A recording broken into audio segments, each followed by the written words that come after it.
Hi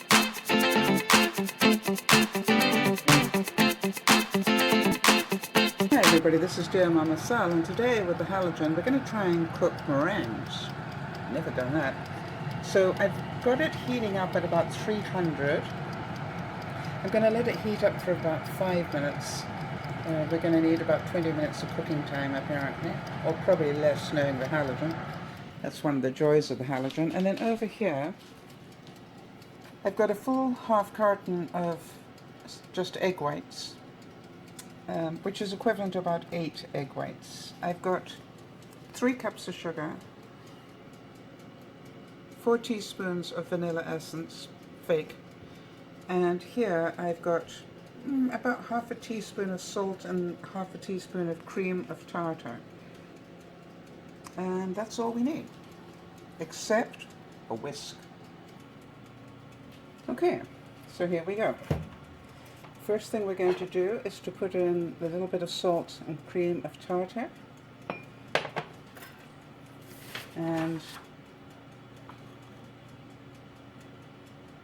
also we're going to put in the vanilla. Here we go.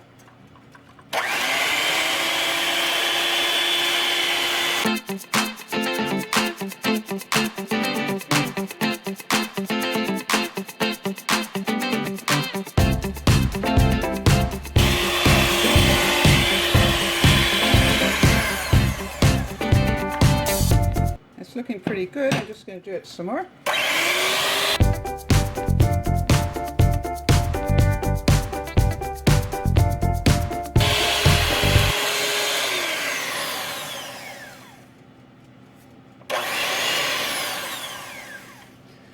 Okay, let's see how this goes. And what I'm going to do is just take the last of the sugar and just fold that in.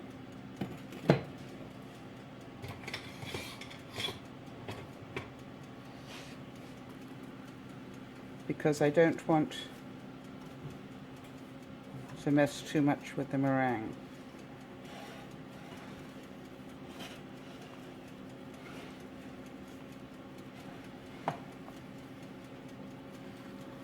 Boy, it looks good, right?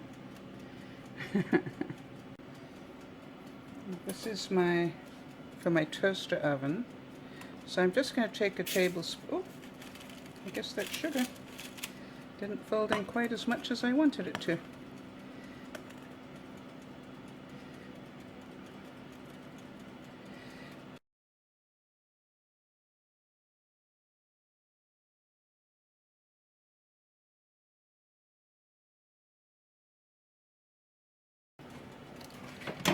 This one is going in the toaster oven.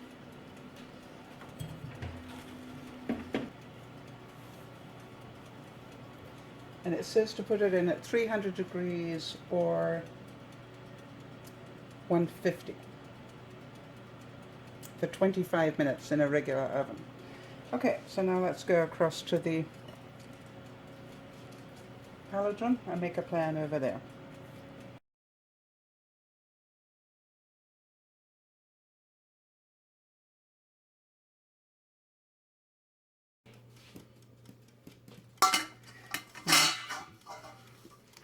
Just from my experience of using the halogen, I'm pretty sure that's going to burn the meringue. So what I'm going to do is just put in a little bit of foil to protect. Do you see what I did? I put it between the base and the ring. And I'm hoping that that will protect the meringues a little bit. Whoops. Good idea if I protect the camera as well. Alright, and it says 20 minutes. I'm going to go and get my other. I tried to get something to hold it up at the right angle, but I haven't found anything that will do it.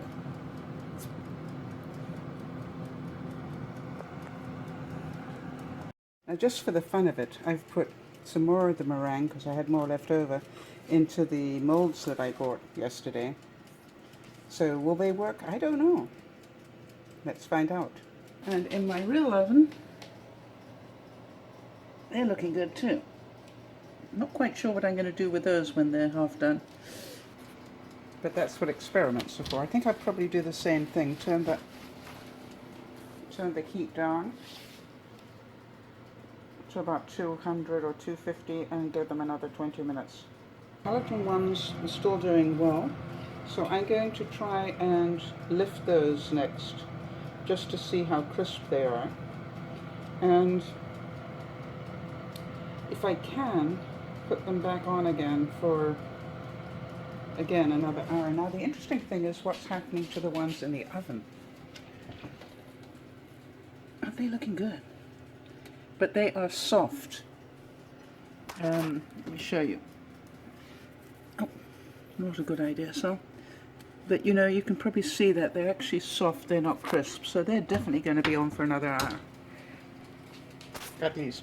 The first ones out of the oven look wonderful. These came out of the toaster oven, just so that you know. And they said they should be just golden brown, and that's just starting to brown, which is what these are. And I'm almost scared to touch them for fear of messing them up. They look so good, don't they? Now when I went to take them off the paper, I noticed that the underneath was not quite done. So I've decided just to literally turn them over. They're also a little bit, you know, not solid. So I've turned them over, and I'm going to put them back at a lower heat, like at 200, for another 20 minutes. So this is the one from the toaster oven, and I'm going to actually open it up to see what it looks like inside, because it will help me control what's happening on the other ovens. Okay, so if you have a look at that, it's pretty well cooked through, but just a little squishy on the inside, and I'd like them hard. So these, I'm sure you could eat them as they are, because they definitely have been cooked. Let me taste it as it is.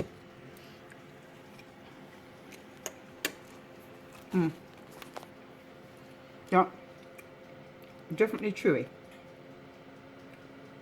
Very tasty, actually. So I'm going to put it on.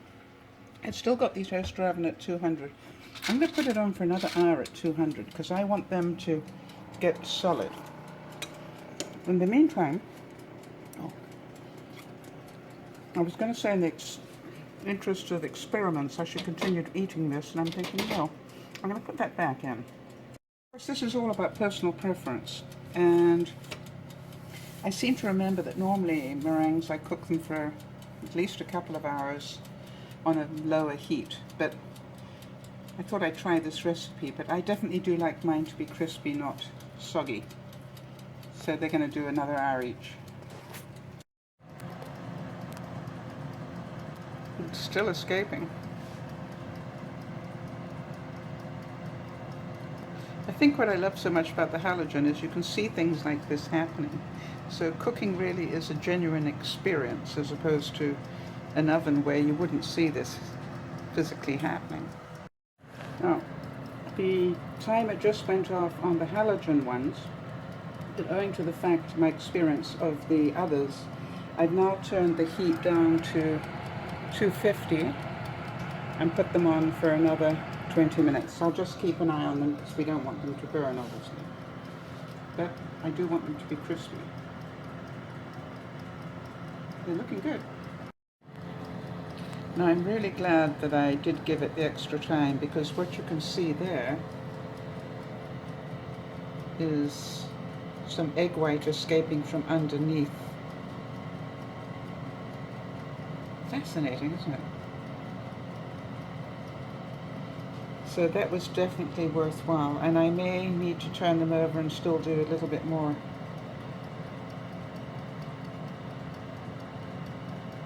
Now these are the ones that came out of the halogen, and they're actually looking wonderful. But as I expected, not cooked on the bottom. They're actually doing fairly well, but not as much as I want. So they're going to go back like this for another hour. And then I'm going to eat them all up.